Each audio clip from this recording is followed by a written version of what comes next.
জন্য মানববন্ধনের দাবিতে আমরা আজ বাস্তবতার এমন এক মুখোমুখি দাঁড়িয়েছি।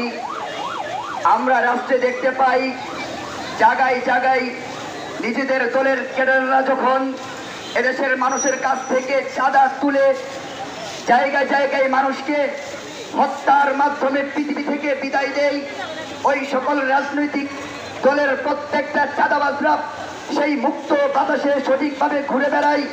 দুঃখ এবং অত্যন্ত পরিতাপের বিষয় হলো আমাদের যে সকল ভাইয়েরা এ বাংলার প্রতিটা যুবকের অন্তরে অন্তরে নবী করিম সাল্লাল্লাহু আলাইহি ওয়াসাল্লামের ভালোবাসা আর ইসলামের মহব্বত ঢুকিয়ে দিয়েছিল, প্রতিটা মানুষকে অন্ধকার থেকে আলোর পথে ডাকছিল, তাদেরকে আজকে যেন আমার ভাইদেরকে সঠিক রাস্তায় বের করতে না পারে প্রতিটা জালেম সরকার, প্রতিটি ফ্যাসিস্ট পৃথিবী ঘুরে ঘুরে তাদেরকে জঙ্গি ত্যাগের মাধ্যমে রাষ্ট্রদ্রোহীর মতো খারাপ নিকৃষ্ট তকমা লাগিয়ে একটা মুসলিম রাষ্ট্রের মাঝে তাদেরকে অন্ধকার প্রকোষ্ঠের মাঝে নিয়ে ভরে ভরে তাদের উপর একদম যাকে বলে দুর্নীতির এবং জুলুমের স্টিম রুলার চাপিয়ে দিয়েছে।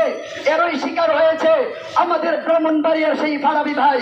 আমি বলি সুস্পষ্ট ভাষায়, যদি দলীয় ক্যাডাররা আজ চাঁদাবাজি করে, আমরা দেখতে পাই ইন্টারনেটের মাধ্যমে পাথর দিয়ে মানুষের মাথাকে চাপতে দিচ্ছে। গতকালকে সাংবাদিক তুহিনকে প্রকাশ্যে হত্যা করা হয়েছে, তাদের বিচার হয় না। কিন্তু আমার নির্দোষ ফারাবি ভাইয়ের মতো ইসলাম প্রেমিক নবী প্রেমিক প্রতিটা মানুষকে আজকে রাষ্ট্রের কাছে আইনাগরের মাঝে তারা কেন আজকে সেখানে পড়ে থাকবে? রাষ্ট্র তোমার কাছে কোনো জবাব নাই। গত কয়েকদিন আগে আমরা এও দেখেছি, আজকে আমাদের সামনে জুলাই ঘোষণাপত্র এসেছে, সেখানে আমার হেফাজতের কোনো অবদানকে তারা লিপিবদ্ধ করে নাই, উলামায়ে কেরামের অবদানকে তারা লিপিবদ্ধ করে নাই। আমরা আজকে তাদরিসের ময়দানে থাকার কথা ছিল, আজকে আমরা এখানে নেমে এসেছি। ফারাবি ভাইকে যে জামিন দেওয়া হয়েছে, সেই জামিনকে যদি মঞ্জুরি না করা হয়, ভাইকে যদি মুক্ত বাতাসে না বের করা হয়, আমরা প্রত্যেকে হয়তো ফারাবি ভাইয়ের সাথে সেই কারাগারে যেতে প্রস্তুত হব।